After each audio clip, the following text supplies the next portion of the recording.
tempatku mengadu semua.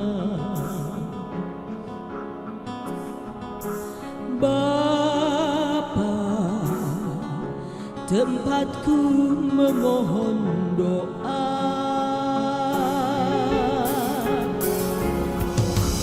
Bapa, padamu ku sujud dan pasrah. Bapa, tempatku memohon doa.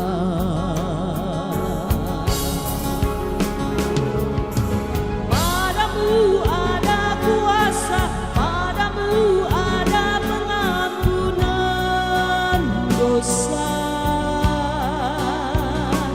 Oh Bapa, firman-Mu pelita hatiku.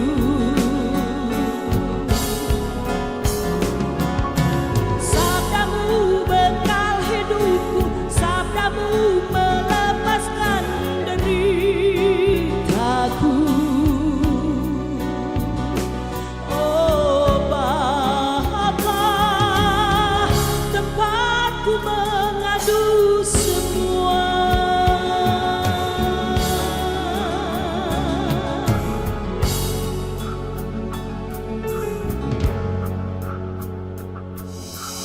Bapa, tempatku mengadu semua.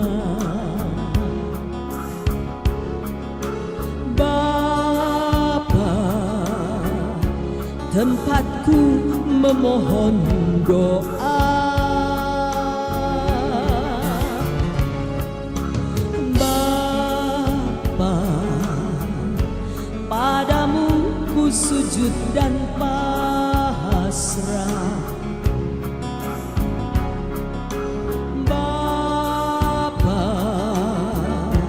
tempatku memohon doa.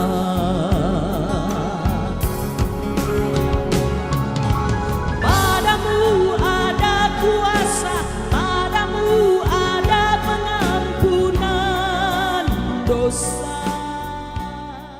Mohon supaya cemilan kayak namanya kacang kuaci ditutup dulu ya, karena kemarin ada ibadah, sementara ibadah ada yang bukannya rasa hormat saja kepada Tuhan, jangan sampai berkurang ya.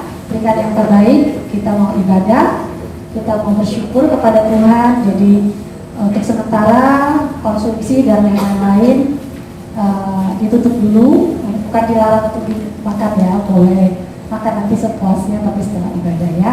Mari kita mempersiapkan waktu kita ini dengan baik dan kita mau menyenangkan hati Tuhan. Hari ini adalah hari ketiga hari perkampungan atau duka bagi keluarga Ibu Gembala Priscilla Junita bersama anak dan menantu juga cucu. Di sini ada Farah Angelica dan Tessa Palevi ya, dan Diana. Baik Bapak Ibu Saudara, saya mengundang kita semua untuk mempersiapkan diri dan kita bersatu teduh. Mari kita bersyukur kepada Bapa Yahweh buat anugerah dan kasih setianya kepada kita semua. Haleluya. Terima kasih Tuhan. Terima kasih Bapa Yahweh, kami bersyukur kepada-Mu. Glory, haleluya. Kita akan memuji Tuhan oleh karena kemurahan Tuhanku ada sampai hari ini.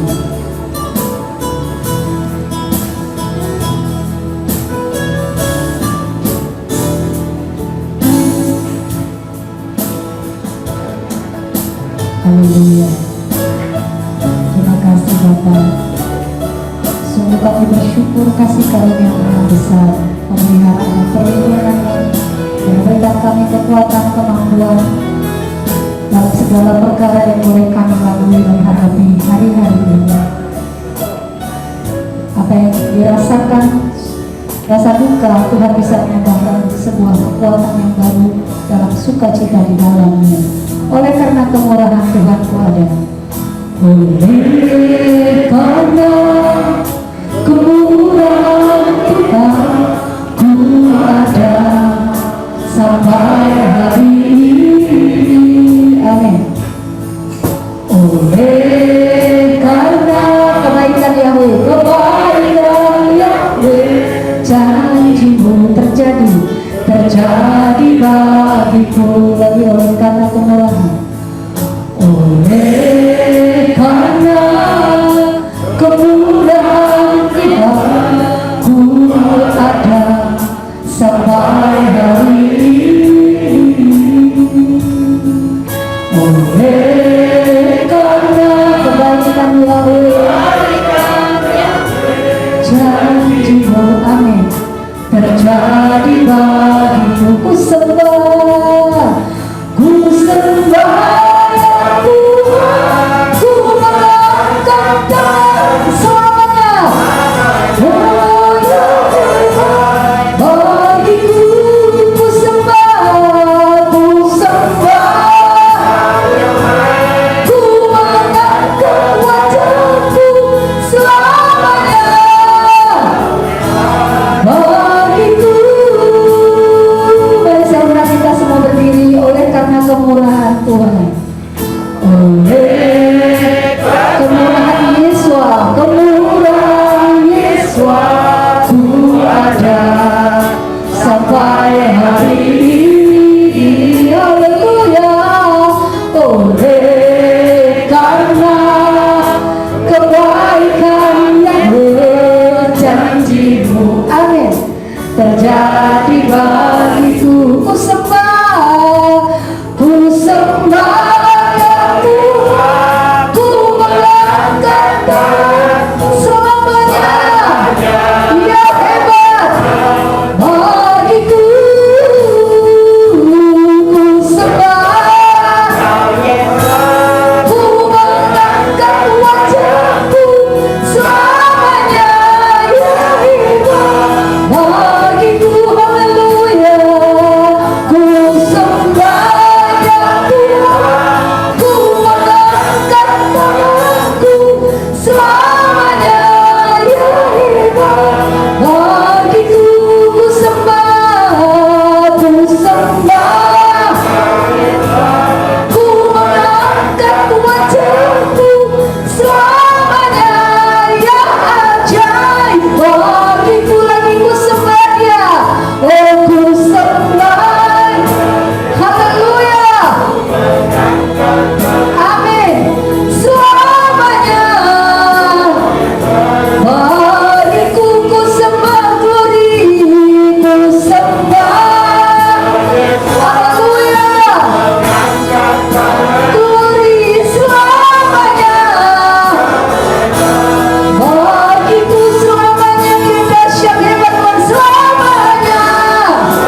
kasih Bapa, terpujilah nama-Mu.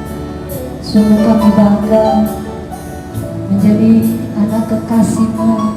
Haleluya, glory, haleluya. Mari kita nyanyikan pujian. Bapa Yahweh baik, Bapa Dia baik, Bapa Dia luar biasa, Dia ajaib dalam seluruh kehidupan kita. Haleluya, amin, haleluya. Terima kasih Tuhan.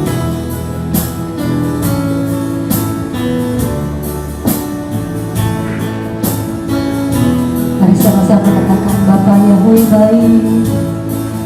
Haleluya, Bapa Yahweh baik. Oh Bapa Yahweh baik. Dia selalu baik, Dia selalu baik kepadaku. Bapa-Ku cinta, aku memuji-Mu. Aku memuji-Mu. Aku menyembah-Mu. Ku nyanyi haleluya.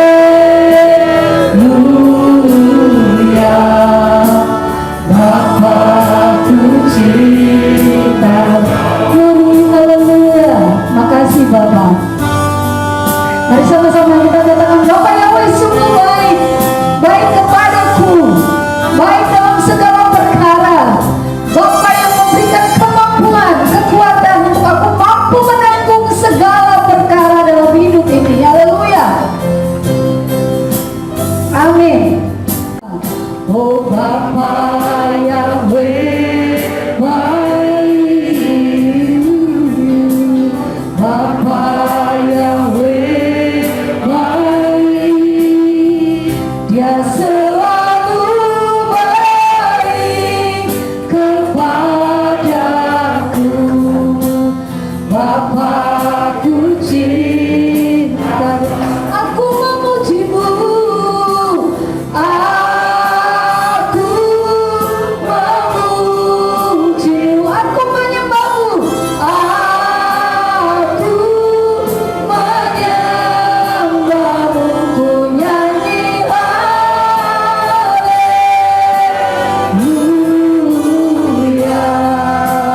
Bapa-Ku cinta, aku memuji-Mu.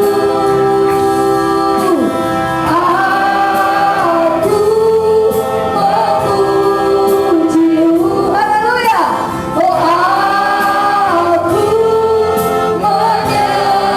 menyembah-Mu. Ku nyanyi haleluya. Amin, haleluya. Bapa-Ku cinta Dia. Bapa-Ku cinta, Bapa-Ku cinta, Bapa-Ku cinta Dia.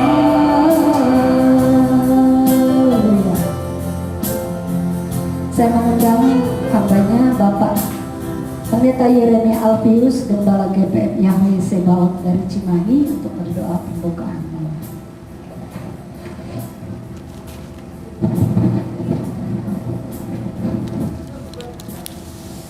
Haleluya, haleluya. Terima kasih Bapak Yahweh. Kami boleh ada di tempat penghiburan, ibadah penghiburan ini. Tuhan Yesus, kami percaya atas pertolongan Engkau, atas pemeliharaan Engkau, kami boleh tiba dengan selamat. Anak-anakmu yang ada, baik Bapak Gembala Yakub Sulistyo dari Ambarawa, Ketua Majelis Pusat, yang akan menyampaikan kebenaran firman Tuhan. Biarlah Tuhan penghiburan, kekuatan buat keluarga yang tinggalkan, Ibu Gembala Priscilla yang tinggalkan suami terkasihnya dan anak-anaknya. Bahwa Yahweh berikan penghiburan dari Ruach Kodesmu, sehingga Tuhan mereka boleh Tuhan, haleluya, melihat kemuliaan Engkau yang dahsyat. Haleluya, haleluya. Terima kasih Bapak Yahweh, terima kasih. Kami boleh ada di sini Tuhan, itu atas kemurahan Tuhan, atas kemurahan Engkau. Terima kasih Bapak Yahweh, terima kasih kami serahkan seluruh acara selanjutnya ke dalam tangan-Mu dalam nama Yesus. Kami akan berdoa, haleluya, amin. Silakan duduk Bapak Ibu Saudara, kita akan memuji Tuhan. Setelah kita memuji satu lagu, nanti kita mendengar kesaksian dari putri, ya, putri dari Bapak Hengki Nugroho, almarhum Bapak Hengki Nugroho, nanti diwakilkan ya oleh para pendeta. Dia membagikan kasihnya kepada ayah terkasih yang boleh dikenang selalu kebaikan. Mereka bilang Bapak almarhum Hengki Nugroho adalah good father, ya, ayah yang sungguh baik. Haleluya. Mari kita nyanyikan pujian Jalanmu Tak Terselami. Apapun yang terjadi dalam hidup ini, seringkali kita tidak tahu, tapi kita percaya penyertaan Tuhan yang sempurna atas kita semua. Amin. Haleluya.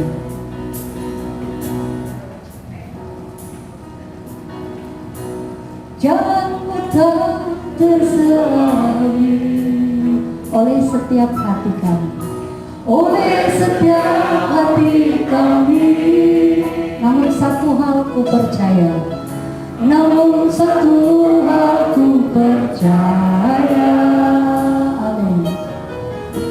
Ada yang indah, tiada terduga kasih-Mu, haleluya. Tiada terduga kasih-Mu, heran dan besar bagiku, heran dan besar bagiku. Arti kehadiran-Mu selalu, arti kehadiran-Mu selalu nyata di dalam hidupku, nyata di dalam hidupku. Penyertaan-Mu sempurna, penyertaan-Mu sempurna.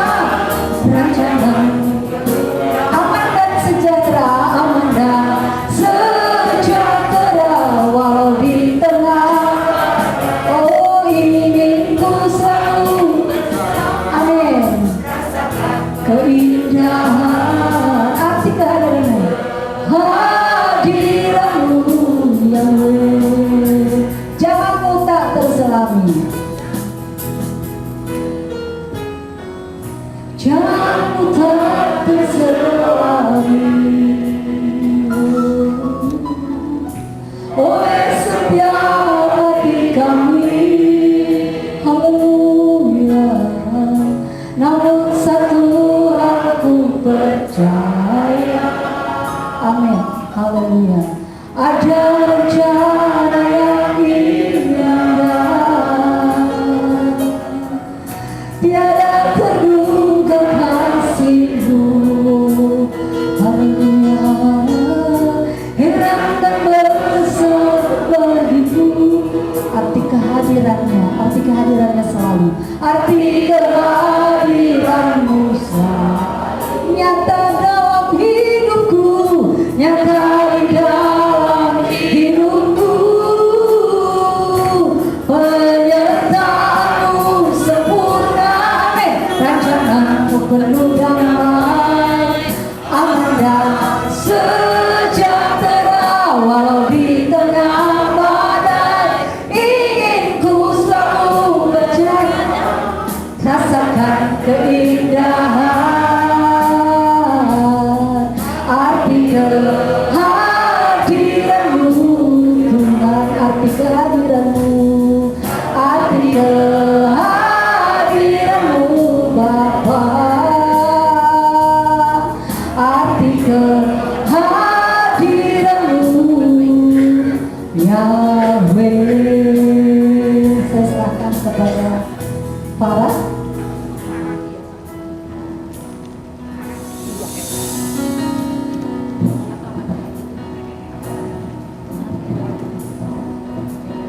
Mami dampingin kali.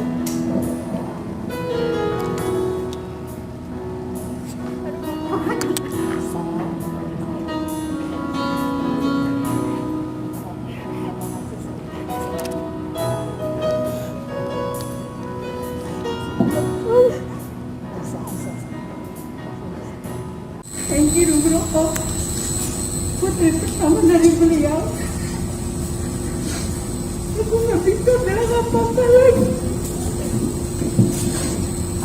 selain we are super blessed, super lucky, super proud to have a super great puppy, our role model. Papi orang baik, sangat-sangat baik, and he loved by many. Everyone loved him and he knew it. He is my first love and my endless love. Hal yang paling diingat yang papi selalu ajarin kita semua anak-anaknya itu selalu tentang kebaikan, kebaikan, dan kebaikan. Yang paling gak pernah bisa lupa, dia selalu bilang, sesusah-susahnya kita, kalau ada orang yang lebih susah, bantu aja meskipun kita lagi susah. Karena kalau kita bantu orang itu juga gak akan bikin kita miskin. Tapi bagi orang itu sangat berarti karena dia membutuhkan. Kita harus baik sama orang, gak usah milih. Kalau kita orang baik, orang pasti akan baik juga ke kita. Dan semua hal itu terbukti di hidupnya. Hidupnya selalu menjadi berkat bagi orang banyak karena he blessed to be a blessing.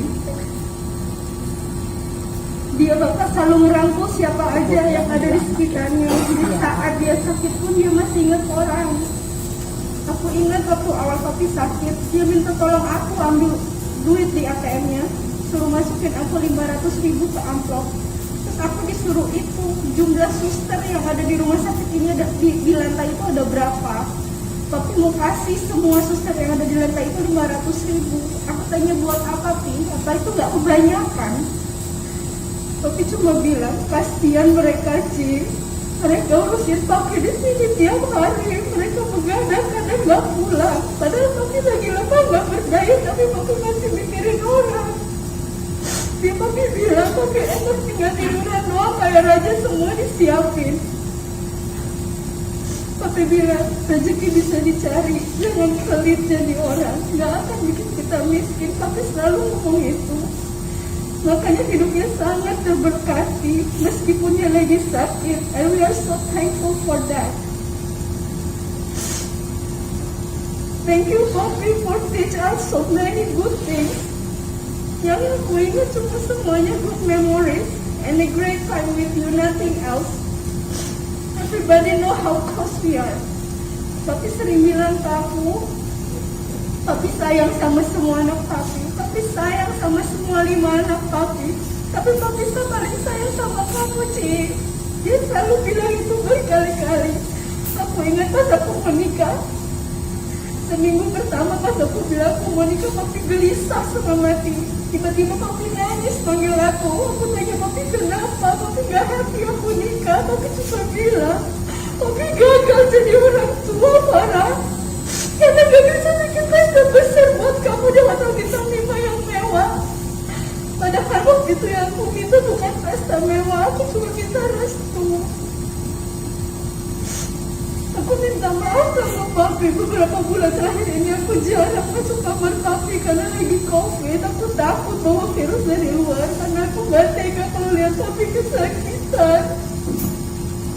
Dari kemarin sejak Papi gak ada, sejak aku lihat Papi dibangunin gak mau di rumah, aku gak berani lihat Papi, bukan karena takut. Tapi aku gak rela.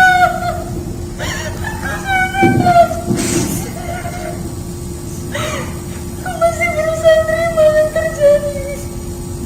Tapi beberapa hari ini aku jadi disadarin lagi kalau jawaban Tuhan itu gak seperti yang kita mau. Gak selalu seperti yang kita doakan. Jadi aku diingetin lagi bahwa setiap jawaban Tuhan adalah jawaban yang terbaik. Karena Cici,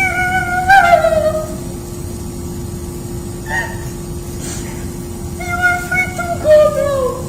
You can go peacefully to Alabama, to the most beautiful home up there. Sekarang Papi bisa lari secepat apapun yang kamu mau, Papi.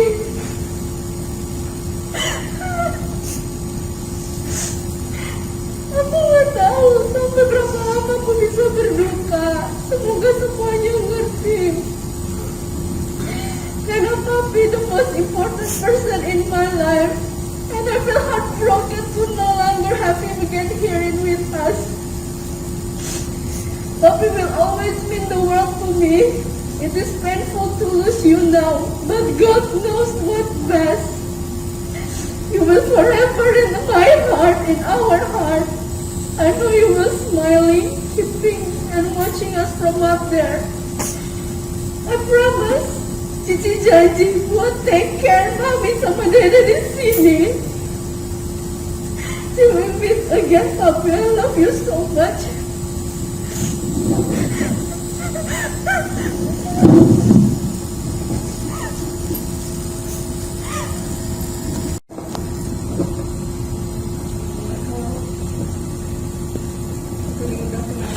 Lama mungkin sering dengar Papi sering punya anak di Batam, Diana, Aling, Lina.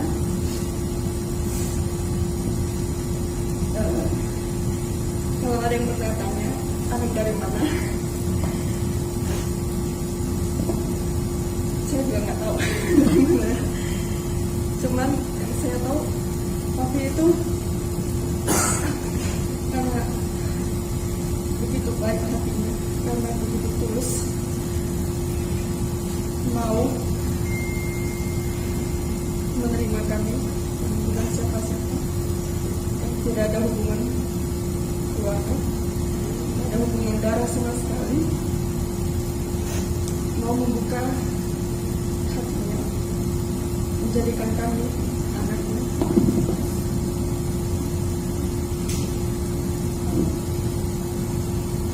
Papi pernah ngomong sama saya,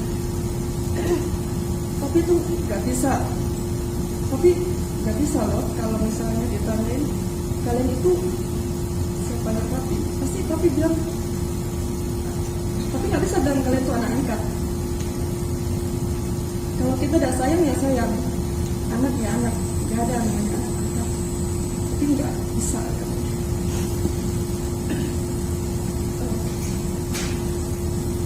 Dan hal itu sangat berarti banget buat kami.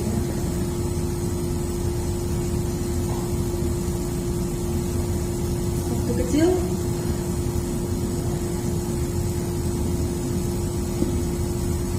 kami harus mengalami yang namanya ditinggalkan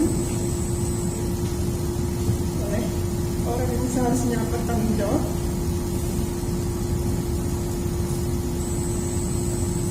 Kadang saya juga mikir kenapa,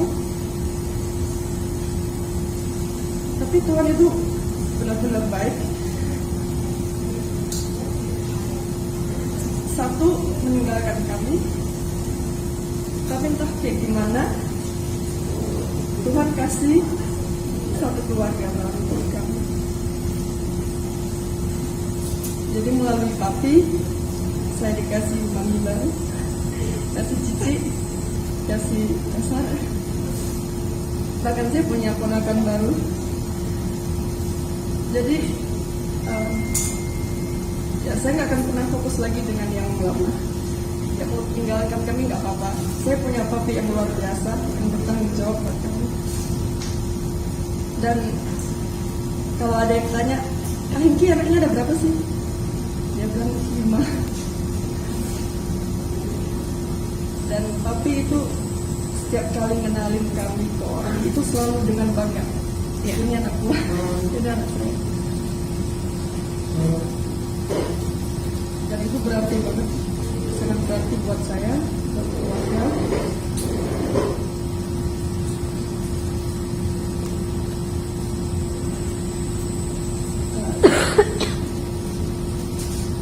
Dan dalam kesempatan ini juga saya mau berterima kasih kepada Mami, kepada Cici, kepada Kasar yang sudah berbesar hati. Terima kasih. Ya.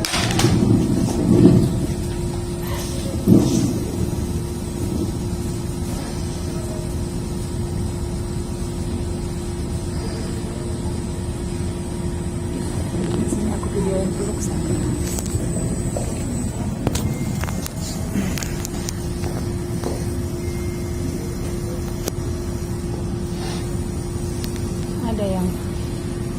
fotoin bang.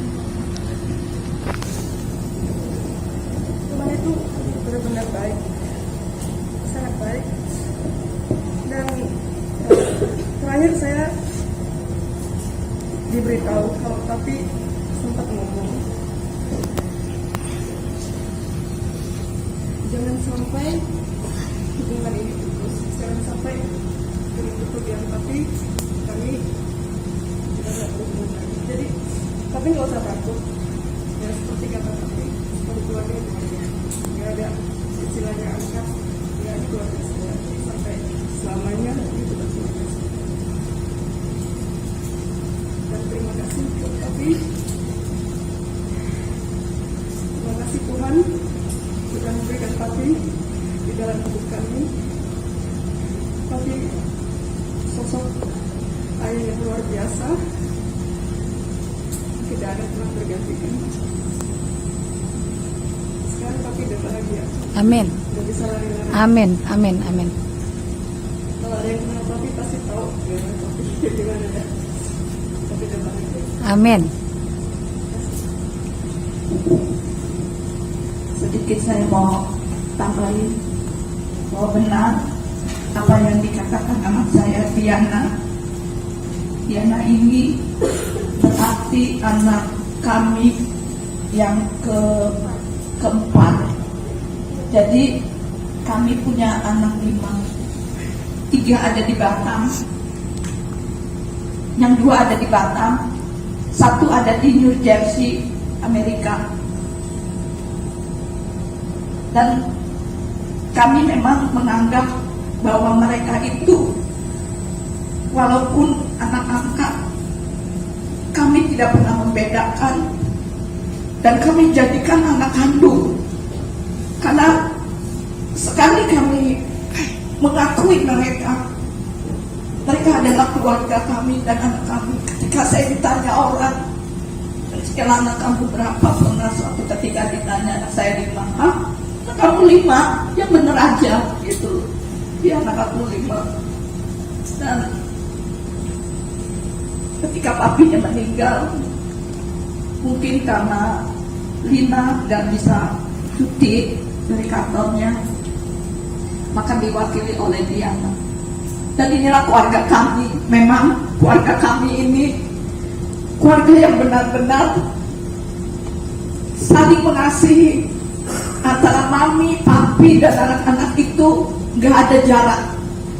Ketika saya mau bantu anak walaupun sudah besar, Tessa badannya besar, dari kecil sampai SMA kalau nggak salah masih tidur satu bantal, saudara. Sampai orang-orang yang kepo sendiri, anak udah gede kok masih satu bantal, badan gede satu bantal. Bayangin saya kadang badan saya maminya kecil jadi kepepet, tapi saya bangga, saudara. Masih mau tidur sama orang tua itu saya bangga. Walaupun orang lain tetangga yang kepo, udah gede kok masih tidur, nanti gimana lu? Gak apa-apa. Sepanjang anak masih mau tidur dengan orang tua, jangan dihalangi. Karena ketika anak sudah berpikir lebih dewasa lagi, udah gak mau sama kita, diajak pun mungkin gak mau. Waktu masih kecil mungkin lu harus ikut mami papi jalan-jalan. Kalau udah besar belum tentu mau. Jadi ketika kita punya anak udah besar masih mau dipeluk, peluk, saudara. Kesempatan baik itu harus kita gunakan. Jadi antara saya dan anak-anak itu nggak ada jarak. Ini mami yang mau masang muka yang sangar, papi yang sangar, enggak. Antara papi, mami, dan anak-anak itu seperti sahabat, seperti teman, kadang tonjok-tonjokan, kadang cium gitu. Orang yang mengetahui keluarga kami, mereka melihat, bukan kami ngomong bohong, bukan. Orang yang melihat, saksinya Ibu Sonia, ada nggak Sonia di sini? Ibu Sonia, dia sering kali nginap di rumah saya. Dia melihat, kadang dia katakan begitu ya. Aku baru tahu loh keluarga seperti ini. Nah inilah kami. Inilah kami apa adanya. Kadang orang mungkin menilai saya negatif, no problem. Yang penting hubungan kami sekeluarga dan keluarga percaya kepada kami, hubungan kami sama Tuhan, bukan kepada manusia. Nah itu saudaraku yang terkasih, inilah kisah hidup kami. Kami merasa kehilangan, tetapi kami percaya kehidupan kami sekeluarga ini, sebelum anak-anak sempat memikirkan Tuhan Bapa Yahweh di sorga, sudah jauh ke depan memikirkan kehidupan kami. Jadi kami tidak pernah khawatir apa yang akan terjadi ke depannya, karena Bapa Yahweh yang kami sembah adalah Bapa Yahweh Jireh. Nah begitulah saudaraku yang terkasih, sekian, terima kasih. Ibu Priscilla beserta dengan anak cucu menantu yang ada, yang tentu saja secara jasmani mengalami kesedihan. Dari kesaksian yang tadi disampaikan oleh Farah, memang benar Pak Hengki adalah orang yang baik, yang tidak pernah berpikir yang macam-macam, dan yang ada hanya mencari persahabatan dan saudara. Saya pikir lebih dari kebanyakan pendeta. Pendeta terkadang beda prinsip saja sudah musuh, saudara-saudara. Tetapi tidak demikian halnya dengan Pak Hengki. Nah, pada malam hari ini, walaupun kita tahu bahwa beliau orang baik, tetapi tetap bagaimanapun juga yang namanya kematian, tidak ada satu orang pun yang tahu kapan dan waktunya. Kita pun sedang menunggu giliran kapan kita akan dipanggil oleh Tuhan.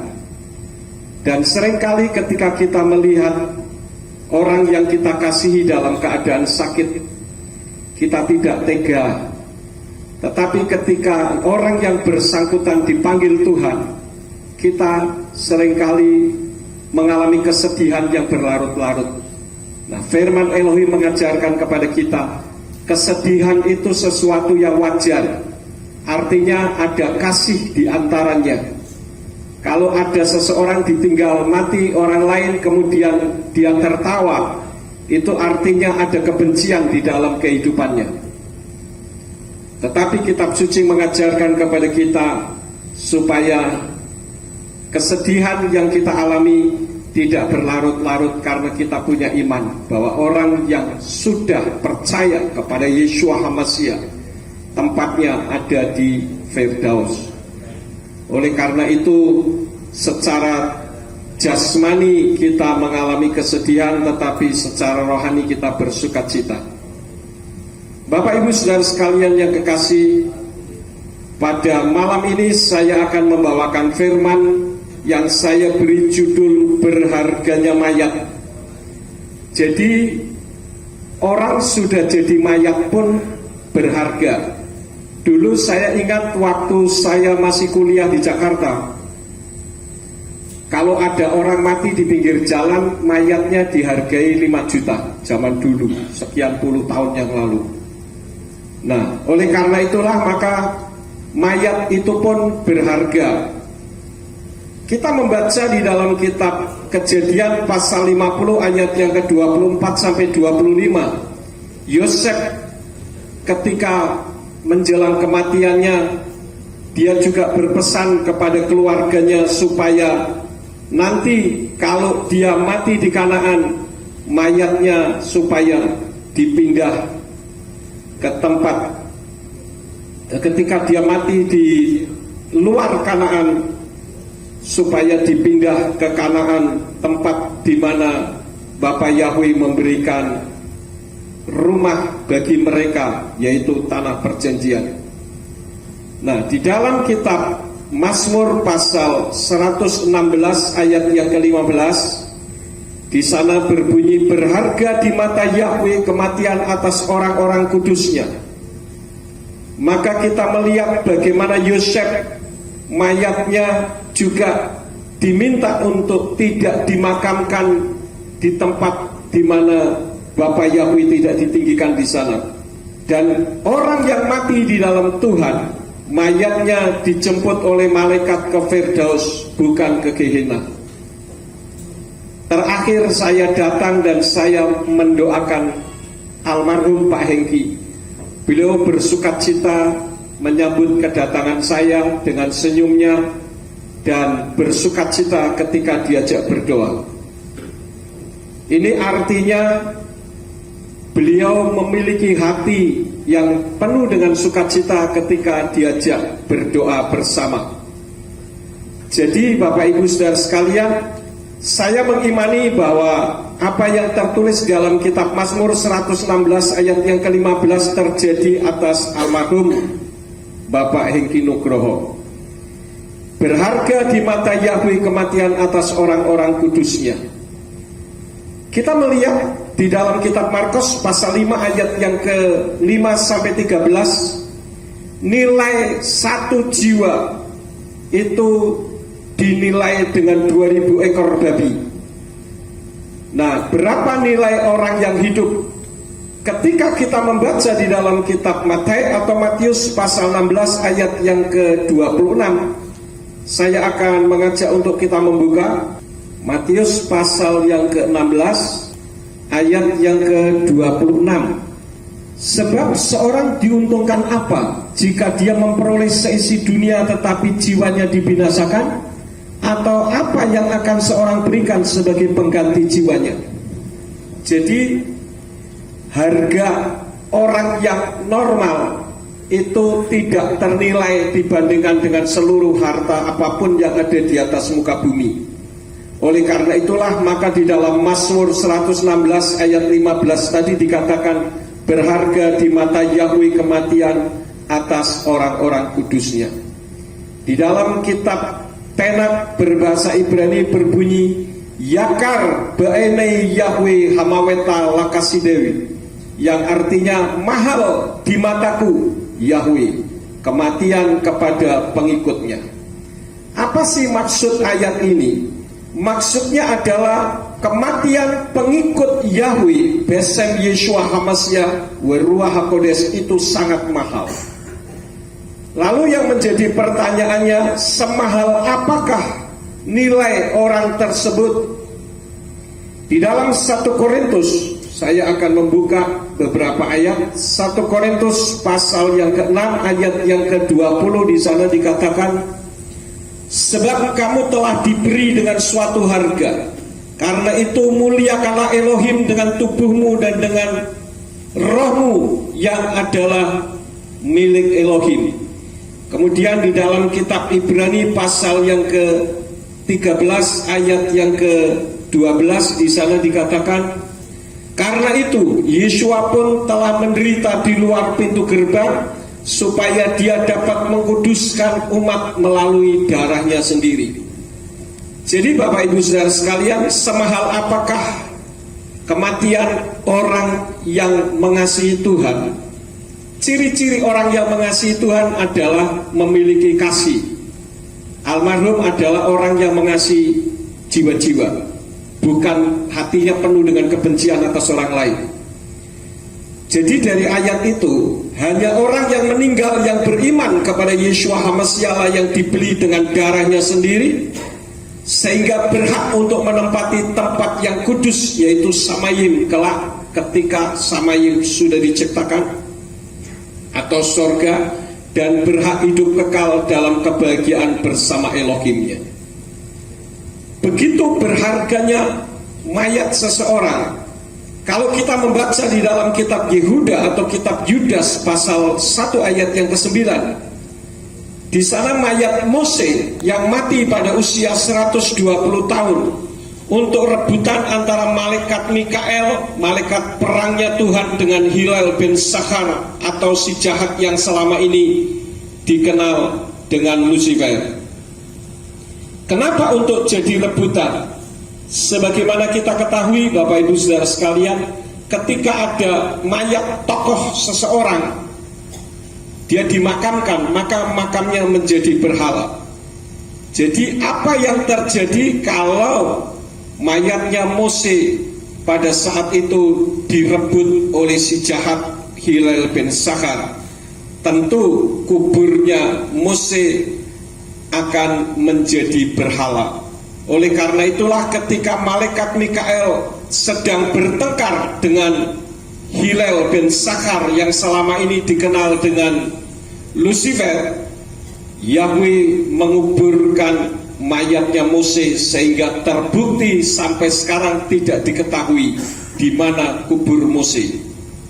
Saya memperhatikan Bapak Ibu Saudara sekalian, ada orang yang rebutan mayat di dalam upacara kematian. Beberapa waktu yang lalu, mungkin saudara nonton di YouTube, ada seseorang yang berpindah agama, kemudian mayatnya mau dimakamkan oleh keluarganya, tidak boleh, sampai terjadi keributan. Ya. Kenapa hal itu bisa terjadi? Karena orang tidak memahami rahasia di balik kematian. Kitab suci kita mengajarkan bahwa upacara kematian, pemakaman itu tidak akan mengubah posisi orang yang sudah mati, apakah dia masuk ke Gehenna atau ke Firdaus. Tetapi ketika dia masuk garis akhir, di mana imannya? Saya tahu bahwa kitab suci mengajarkan Elohim itu kasih, dan itu yang ada di dalam diri almarhum Bapak Hengki Nugroho. Dan firman Tuhan mengajarkan kepada kita soal mayat. Di dalam Lukas pasal yang ke-16 ayat 19 sampai 31, saya akan baca ini sebuah kisah yang cukup menarik yang bisa dijabarkan untuk kita pahami. Ada seorang yang kaya, dia selalu mengenakan jubah ungu dan kain lenan indah sambil bersenang-senang setiap hari dengan nikmatnya. Dan ada seorang yang miskin bernama Lazarus atau El-Azhar yang selalu berbaring di dekat pintu rumahnya dengan dipenuhi borok. Dan selagi penuh harap agar dikenyangkan dengan remah-remah yang jatuh di meja orang kaya itu, sebaliknya malah anjing-anjing sambil menghampiri mereka menjilati borok-boroknya. Dan terjadilah bahwa orang miskin itu meninggal dan dia dibawa oleh para malaikat ke pangkuan Abraham. Dan orang kaya itu juga meninggal dan dikuburkan. Dan di alam maut, ketika mengangkat matanya sementara berada dalam siksaan, dari jauh dia melihat Abraham dan El-Azhar atau Lazarus di pangkuannya, dan sambil berteriak dia berkata, "Bapak Abraham, berilah aku kemurahan dan suruhlah El-Azhar agar dia mencelupkan ujung jarinya ke dalam air dan menyejukkan lidahku, sebab aku sangat menderita dalam nyala api ini." Namun Abraham berkata, "Nak, ingatlah bahwa engkau telah menerima hal-hal baikmu dalam hidupmu, sedangkan El-Azhar hal-hal yang buruk. Dan sekarang ini dia dihibur, sedangkan engkau menderita. Dan di samping semua hal ini, di antara kami dan kamu terbentang jurang yang besar, sehingga mereka yang ingin menyeberang dari sini kepada kamu tidak dapat menyeberang, dan mereka yang di sana pun tidak dapat menyeberang kepada kami." Dan dia berkata, "Jika demikian aku mohon kepadamu Bapak, kiranya engkau mengutus dia ke rumah ayahku, sebab aku mempunyai 5 orang saudara, supaya dia bersaksi kepada mereka, sehingga mereka pun tidak masuk ke tempat siksaan ini." Abraham menjawab kepadanya, "Mereka mempunyai Mose dan para nabi, biarlah mereka mendengarkannya." Namun dia berkata, "Tidak, Bapak Abraham. Sebaliknya, jika seseorang dari antara orang mati pergi kepada mereka, mereka akan bertobat." Dan dia berkata kepadanya, "Apabila mereka tidak mendengarkan Mose dan para nabi, mereka tidak pula akan diyakinkan bila mana seseorang dapat bangkit dari antara orang mati." Ini merupakan kisah yang diceritakan oleh Yeshua tentang penyesalan yang terlambat yang tiada akhir dari orang kaya dalam siksaan, sementara El-Azhar atau Lazarus yang saat di bumi susah justru mendapatkan kebahagiaan. Nah, dari kisah ini saya bisa mengambil beberapa hal. Yang pertama, bahwa keselamatan itu tidak ditentukan oleh banyak sedikitnya yang layak atau siapa yang melayat. Apakah yang melayat itu pejabat, selebritis, atau tukang sampah di jalan?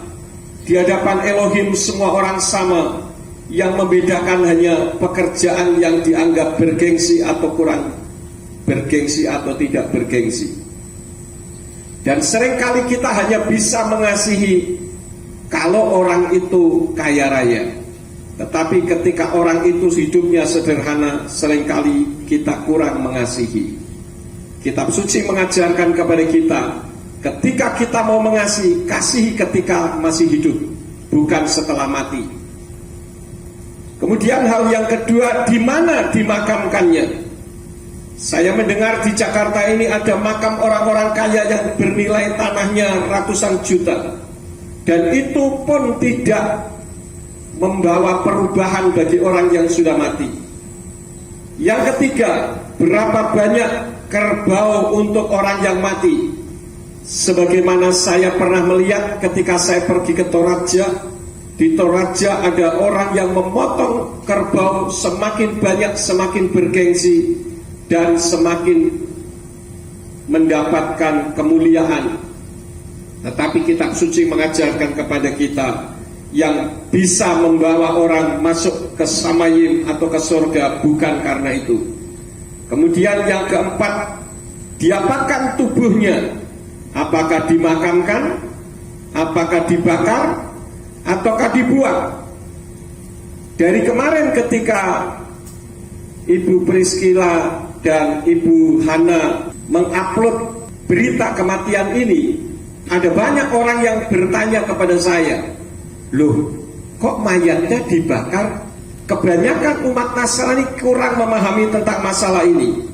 Kematian seseorang berharga di mata Tuhan itu ditentukan oleh imannya, bukan ditentukan oleh dibakar atau tidak. Kenapa? Di dalam kitab Wahyu pasal 20 ayat yang ke-13 dikatakan, dan laut menyerahkan mereka yang mati di dalamnya, dan maut serta alam maut menyerahkan mereka yang mati dari dalamnya, dan mereka masing-masing dihakimi sesuai dengan perbuatan mereka. Bapak Ibu Saudara sekalian, kita sering mendengar ada orang yang mati di laut, tubuhnya tidak bisa diambil, tubuhnya dimakan ikan, ikannya kita makan. Lalu bagaimana dengan orang yang sudah dimakan ikan dan ikannya kita makan itu? Kitab suci katakan, nanti ketika Yeshua HaMashiach datang kembali untuk yang kedua kali dan terjadi penghakiman, maka orang yang sudah mati di laut itu akan diserahkan. Lalu ada orang yang mengatakan begini, bukankah di dalam kitab suci semua orang yang mati dibakar adalah orang yang dimurkai Tuhan? Saya katakan benar, tetapi itu karena orangnya melawan Tuhan. Artinya secara teologis, hidup orang itu kemudian memberontak kepada Tuhan, kemudian dibakar oleh Tuhan dan mati. Sementara yang terjadi sekarang ini adalah orang hidup, kemudian waktunya Tuhan sampai orang itu mati, kemudian dibakar. Jadi formulanya sudah berbeda, Bapak Ibu Saudara sekalian. Dan lagi misalkan seperti di Singapura, sekarang orang mati di Singapura itu jarang yang dimakamkan karena biayanya terlalu besar. Jadi agama apapun kalau mati dibakar, saudara. Nah, kitab suci mengatakan bahwa maut dan alam maut akan menyerahkannya ketika penghakiman itu terjadi. Api yang membakar manusia, yang membakar hewan atau apapun yang berhak untuk dihakimi oleh Tuhan, dia akan dikeluarkan untuk mempertanggungjawabkannya. Ada satu ilustrasi, ada anak sekolah minggu yang sangat setia kepada Tuhan. Anak ini anak yang taat dan hormat kepada guru, mengasihi Bapak Yahweh Besem Yeshua HaMashiach Ruach HaKodesh. Tetapi karena anak ini sakit berat dan tidak tertolong, akhirnya anak tersebut mati. Tetapi karena kedua orang tuanya beragama lain dan yang mempunyai kepercayaan orang mati dibakar, maka anak sekolah minggu ini mati dibakar. Kemanakah roh anak tersebut. Keselamatan tidak ditentukan oleh bakar-membakar mayat, tetapi oleh iman yang bersangkutan. Oleh karena itulah maka kita perlu mewaspadai di dalam pola pemikiran kita tentang kebenaran firman. Ada sebuah kisah, Bapak Ibu Saudara sekalian, tentang seorang suami yang mempunyai seorang istri. Tetapi karena tidak puas dengan istrinya yang pertama, maka dia kawin lagi mengambil istri yang lain, yaitu istri yang kedua. Saya mau tanya kepada saudara, biasanya istri pertama dengan istri kedua itu lebih bagus yang mana? Lebih cantik, lebih pintar yang pertama atau yang kedua? Masa? Kenyataan yang ada, istri yang kedua masih belum puas, bikin lagi istri yang ketiga sampai istri yang keempat. Kemudian si suami ini sakit dan mau mati. Maka dia berbicara terlebih dahulu kepada istri yang keempat. Sayang, aku mau mati. Maukah kamu mendampingi aku menuju kepada kematian?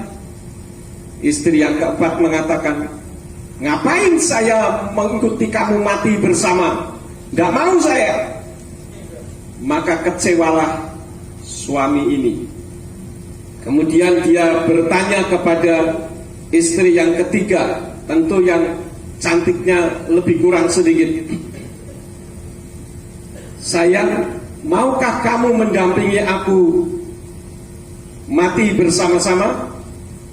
Maka istri yang ketiga katakan, saya mau mendampingi kamu sampai di rumah duka saja. Setelah sampai di rumah duka, saya tidak mau melanjutkan, harus mati bareng sama kamu.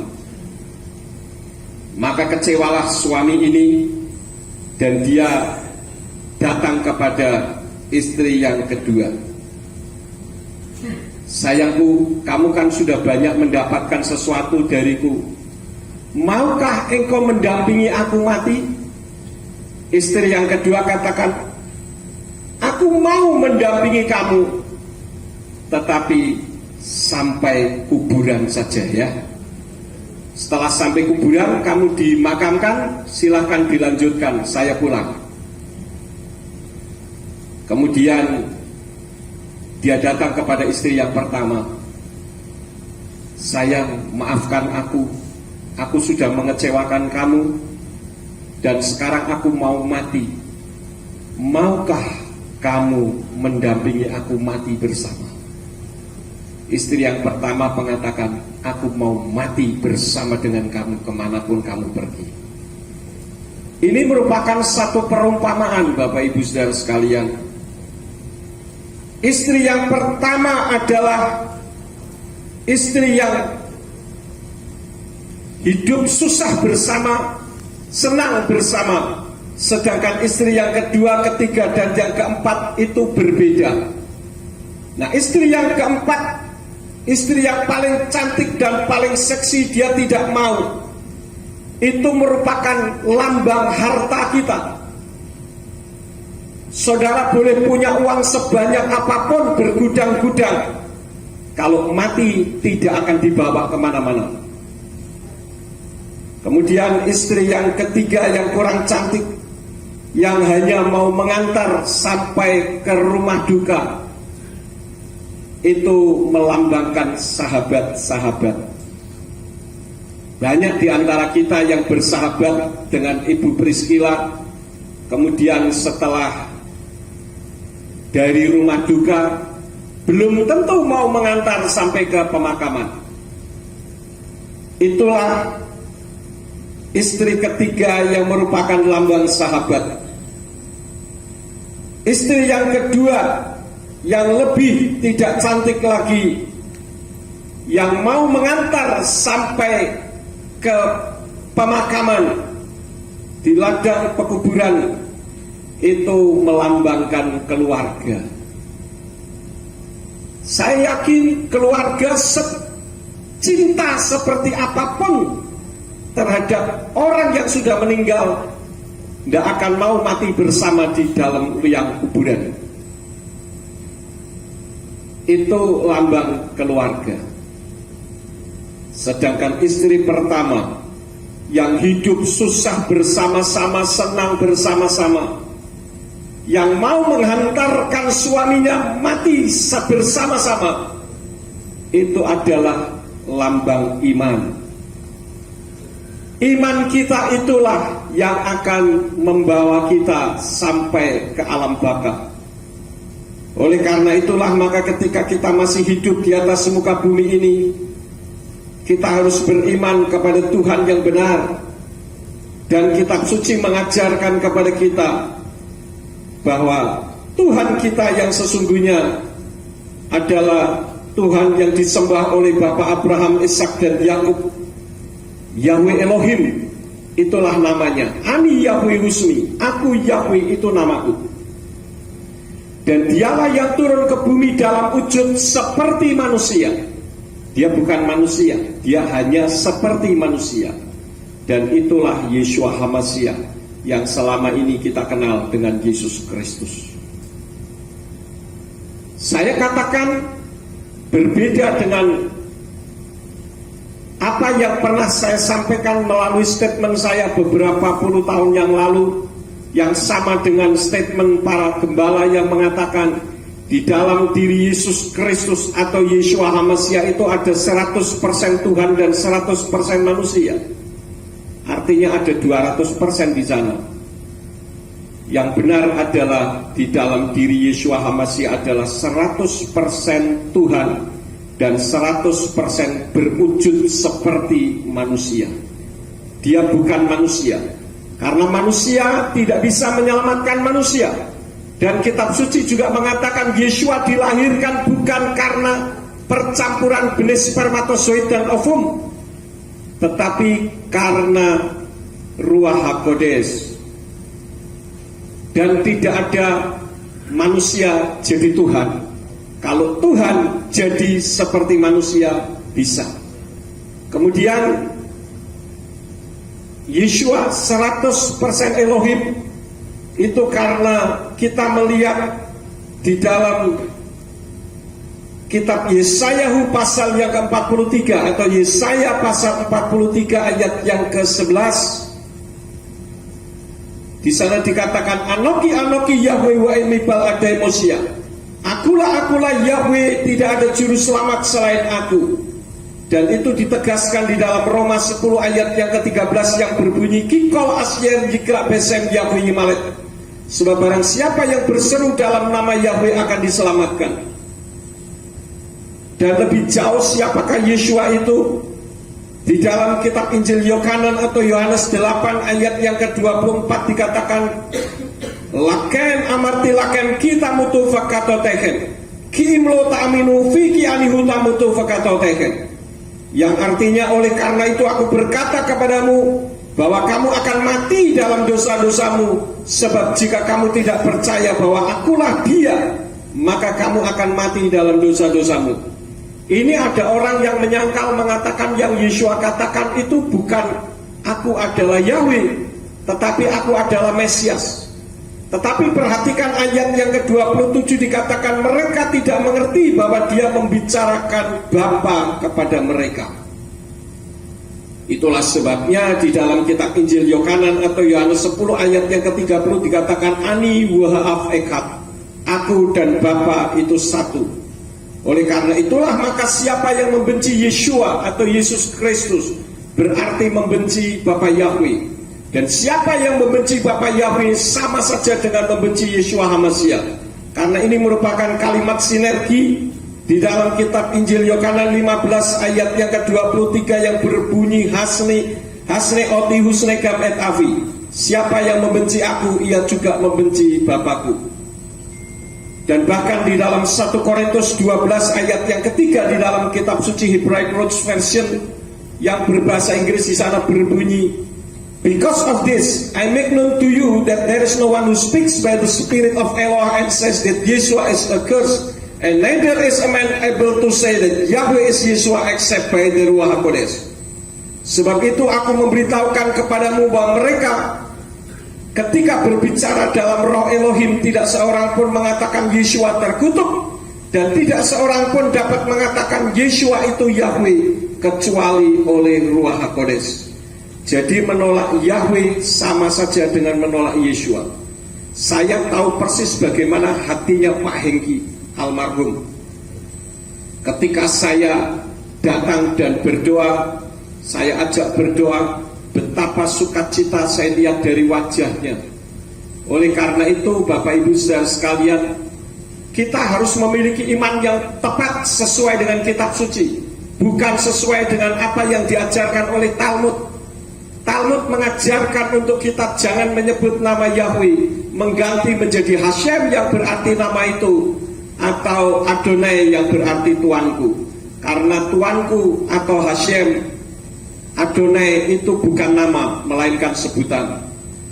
Oleh karena itulah Bapak Ibu saudara sekalian, kita harus menyadari, karena iman kita inilah yang akan membawa kita sampai ke alam baka. Sebagai ilustrasi tadi adalah istri yang pertama, maka kita harus memiliki iman yang benar.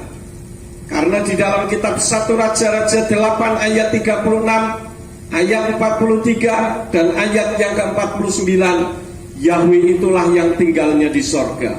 Lah bagaimana kita bisa masuk ke sorga, tempat di mana Yahweh tinggal, kalau kita menolak Tuhan pemilik sorga itu sendiri?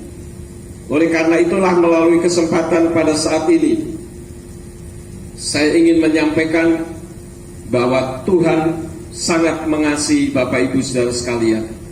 Melalui firman yang singkat ini juga saya memberikan himbauan kepada Bu Priscilla beserta dengan anak-anak, cucu dan menantu.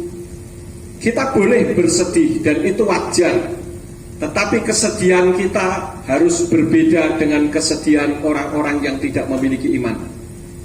Kenapa? Karena kematian bagi kita bukan akhir dari segala-galanya. Kematian bagi kita adalah awal kehidupan kekal untuk hidup sampai selama-lamanya, tidak berujung dan tidak berpangkal.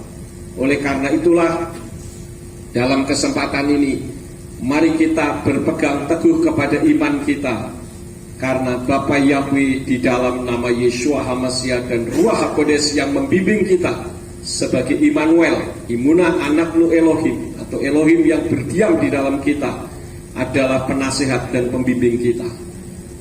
Ini saja firman yang saya taburkan, kiranya memberkati Bapak Ibu saudara sekalian, sehingga kita memiliki iman yang benar dan jaminan kepastian keselamatan itu kita raih.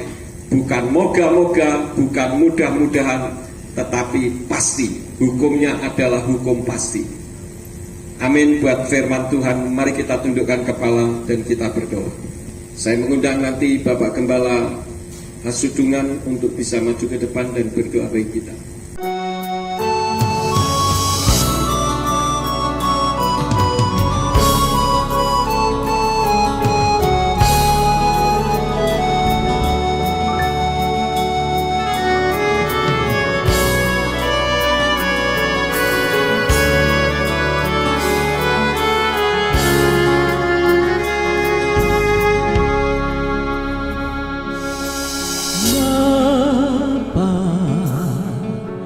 Tempatku mengadu semua, Bapa, tempatku memohon doa.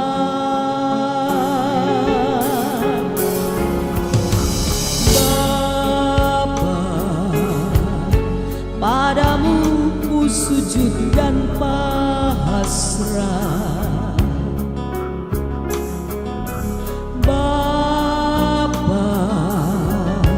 Tempatku memohon doa.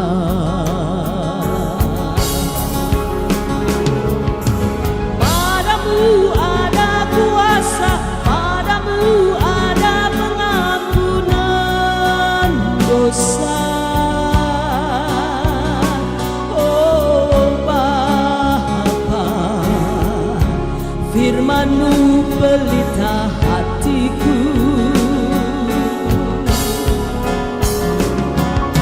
Sabda-Mu bekal hidupku, sabda-Mu melepaskan deritaku. Oh Bapa, tempatku mengadu semua.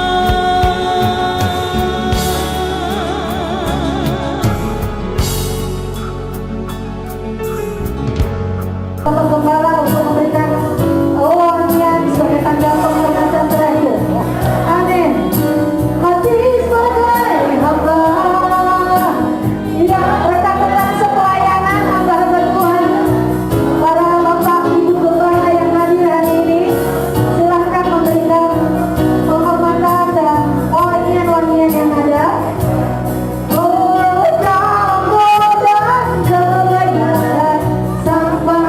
Nanti mengikuti para tamu undangan jemaat Tuhan, siapapun yang hadir di sini silakan ikut barisan yang ada supaya kita semua bisa bersama-sama dari rumah baru nyampe ini menyerahkan kekasih kita Bapak Hengki Nugroho ke dalam tangan Tuhan.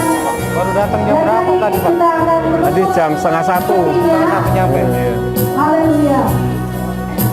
Hati sebagai hamba yang fokus dan setia padamu Bapa, kemanapun ku bawa. Sudah kan? Ya udah, Hati aja. yang menyembah. Iya, iya. Bagaimana ku membalas kasih-Mu.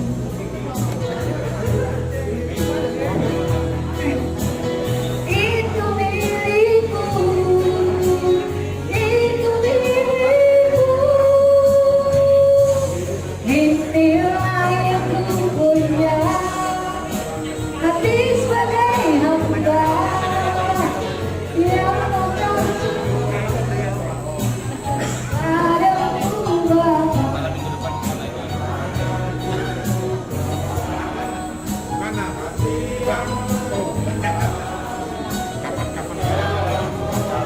kebenaran sampai selamanya.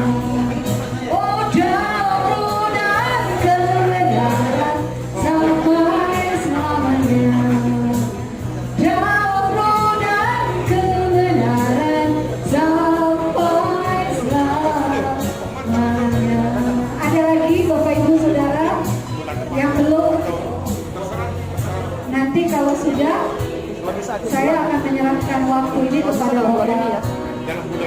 dokter yang beliau, maka kita tidak akan bisa melihat kembali. Dari keluarga udah semua, mana Ibu Priscila? Ibu Priscila mana? Oh, masih ada yang ditunggu ya? Ya. Farah, bagi udang ya saya. Kita masih menunggu bosnya dari Bapak almarhum Bapak Hengki Nugroho dari PT Jembo Energindo, ya, benar ya? Dia akan, oh ya, kami persilakan kepada Bapak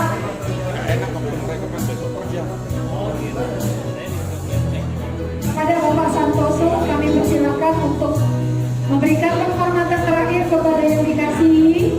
Bapak ini sangat mengasihi Bapak almarhum Hengki Nugroho ya. Ayo silakan dampingi saya.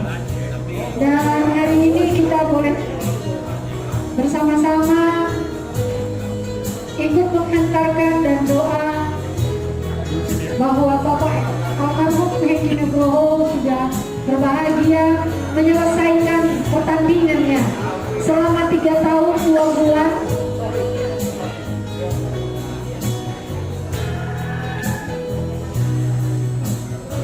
Tahun 2 bulan Bapak Hengki Nugroho sempat sakit ya saudara.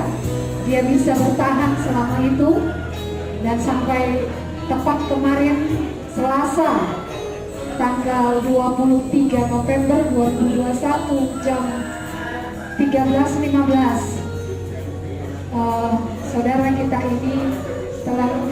napas yang terakhir. Dan hari ini adalah hari kita boleh bersama-sama akan menyaksikan dia. Dan terima kasih kepada Bapak Santoso yang sudah sempatkan hadir pada malam hari ini. Haleluya.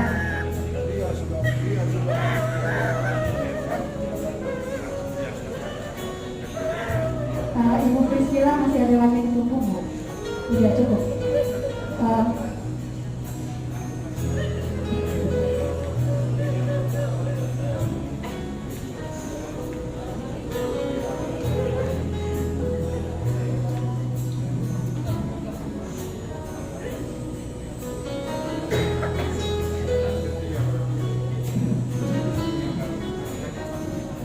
Silakan Bapak.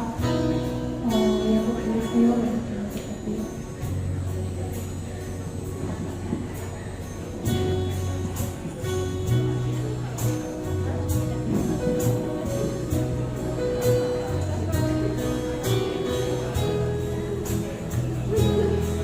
Bapak Ibu Saudara sekalian, sebelum peti ditutup, kita akan berdoa terlebih dahulu. Kita tundukkan kepala, kita berdoa. Bapak Surgawi, kami mengucap syukur kalau sampai sekarang ini Tuhan masih memberi kesempatan untuk kami berada di rumah duka bersama dengan orang-orang yang sedang berduka untuk mengingat akhir dari segala kehidupan kami. Sebentar lagi peti jenazah akan ditutup. Tuhan berkati petugas yang akan menutupnya dan Tuhan yang akan atur untuk acara besok supaya semuanya dapat berjalan dengan baik. Terima kasih Bapak.